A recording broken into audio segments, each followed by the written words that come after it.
I know it's been a while since I recorded myself for YouTube, and I am coming to you right now from a very happy, very calm place. And there's a lot of reasons behind that. And before I even get started, I just want to personally thank every single person who has ever taken the time to listen to my messages here on YouTube, who read my blogs, who compliment me on my writing, anything that I've ever done on internet that has inspired or made someone feel good about themselves or just gave them something to do. I really, really, honestly appreciate that, and I cannot thank you enough. So I just want to say thank you for your support. This has been a very interesting journey, to say the least. Um, One of the things that I'm very happy to report is I had surgery last month, and it was tough and it was scary, but happy to report that with the use of my crutch, as you can see here, I'm doing a lot better. I don't feel as in pain as I used to. I'm able to walk around a lot better than before. My goal is by springtime to be walking without anything and to be back on my feet, because there's a lot I need to do once I'm back on my feet. Another good thing that I want to report is my blog, Dora's Creative Corner, has reached over 10,000 views, and I am super excited about that, because when I started in December 2010, it was just something I was starting out. I didn't think it was going to be successful. I didn't think it was going to, get that much readership.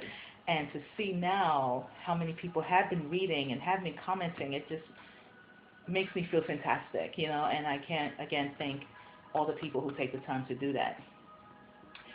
There is something else that is a little more serious that I want to talk to you about, and that is the importance of forgiveness. As human beings, I think we have a tendency of getting upset, which is understandable. It's part of life, and people upset us or do things that may make us feel uncomfortable. We all have a different way in handling our anger, our hurt. Some isolate themselves, some curse you out, some do a little bit of both. But I think there comes a time when you have to learn to move past that hurt, move past that anger, and learn to forgive. And forgiveness, from what I've learned over time, is definitely a process. It's not something you do overnight. It's not something that a person can tell you to do right this minute and you just do it. It has to come from within. And I will speak from my behalf, because everyone handles it differently, that being that I am a believer, I do believe in God, and I pray all the time, I can say that has been my path, my journey in learning how to forgive and learning how to make amends. And I can tell you, through prayer, I cannot say enough how important and how wonderful it's been to make amends with certain people in my life, people that I've cared about for a long time, or just people that I just know personally. Just really take that step to say, I might not like what you did, or maybe I didn't feel comfortable, and I won't sit here and lie that maybe my actions could have been done differently. Maybe I could have handled the situation better, but I'm willing to move past that. I'm willing to put everything aside and start fresh. And I think that that's the most important thing I would say to anyone listening to this that we need to do. When you learn to forgive, you learn not just so much to forget about it, but you are able to move past that hurt. It's not to say you'll forget about it, because sometimes things will take a lot of time. Maybe it'll never go away. But if it's something that can be fixed and you can actually make amends and actually move past it, I strongly believe that you're able to feel that peace in your heart. You're able to start a fresh slate with fresh start with that person, and more so, you get a chance to move on. And I think that moving on is very important, because you want to be able to look at that as a memory and not look at that as a current situation. Anger, I've learned, is a vice. It's something that just seems to plague you and bring you down, and it can make you very bitter. And I've been there, where there have been times I admit I've almost become bitter.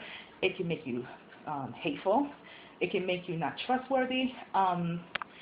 It really, I think, can deny people who really care about you to get close to you, because you got so much stuff going on, and I think it's not a good thing to do.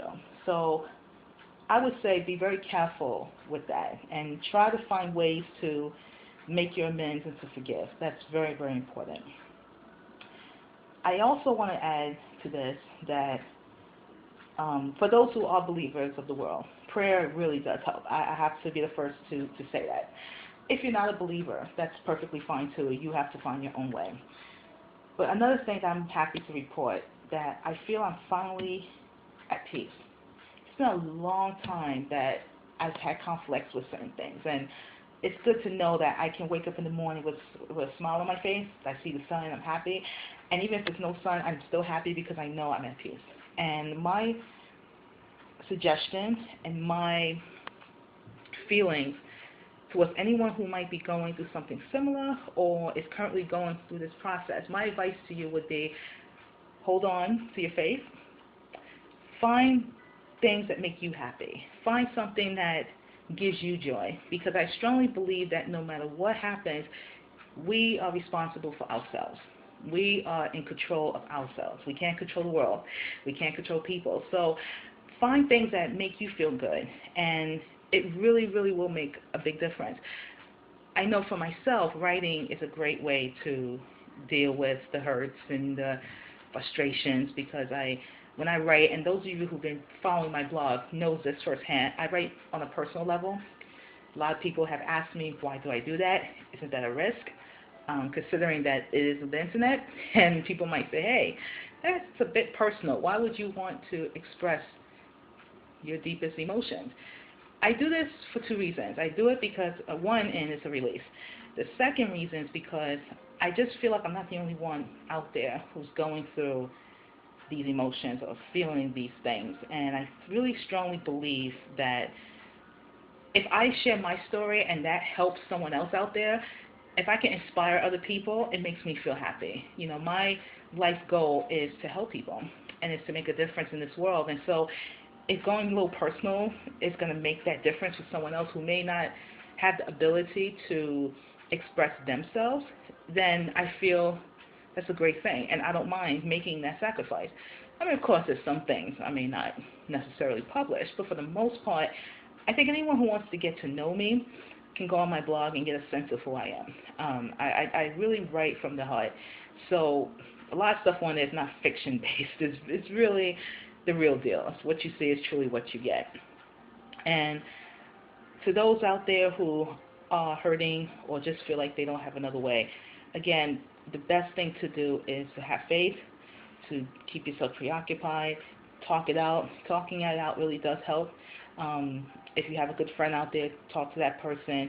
If you can't talk to anyone, write. I always offer, those who know me know that they can contact me and write to me or talk to me about whatever, and I will offer the same to anyone who's listening to this. If you want to chit-chat or you want to write to me or, you know, just express yourself, I'm open to that, because I think that sometimes you need someone who's outside the situation to be able to help you with your situation. So I'm going to leave my email address on here. Even if you go to my blog, you'll see it there, so it's not really that personal because it's actually out there. But my email address is sunflowerd28@gmail.com. And if anyone, I'll repeat again, it's sunflower, the letter D, 28@gmail.com. If you want to send me an email, just say hi or just say, hey, you know what? I know what you're going through because I've gone through the same thing, or, you know, I'm not too sure about this. Again, let me just say for the record, I'm not a licensed psychologist. I am in no position to really diagnose or tell anyone how to handle a situation, but if you're looking for a friend and you want just to vent or just to talk, I have no problem with that, because I think in unity there's strength, and we're all on this planet together, and you know what? We all go through stuff, and sometimes you'll be surprised, at least even I can say from my experience, how many people out there who really can relate to you. But sometimes just take that one step, and you just never know who's out there who's willing to listen to you and willing to hear what you have to say. So I guess in conclusion, I would just say to everyone that I hope everyone's well. And I just want to let you know that I'm okay. I know there's been a lot of people concerned about my well-being, and I thank you so much, but I'm doing well. I'm happy. Again, my goal is to be walking by spring because my birthday's in April, so I really would like to be walking at that time. And I'll keep you updated. So thank you so much for listening. I really appreciate it. And again, if you want to hit me up, you can find me. You can email me. You can contact me here on YouTube at DChristine Creative TV. My blog again is doriscreativecorner.blogspot.com. You can find me there. Or if you're a Twitter girl like myself, you can go find me at on Twitter. My Twitter name is sunbubbles28. And hope to see you around, and hope everything works out for anyone who's going through anything or just need to say hello. I really wish everyone the very best. So take care. Here's to good health. Here's to happiness. Here's to love for this year. And until the next time, take care for now.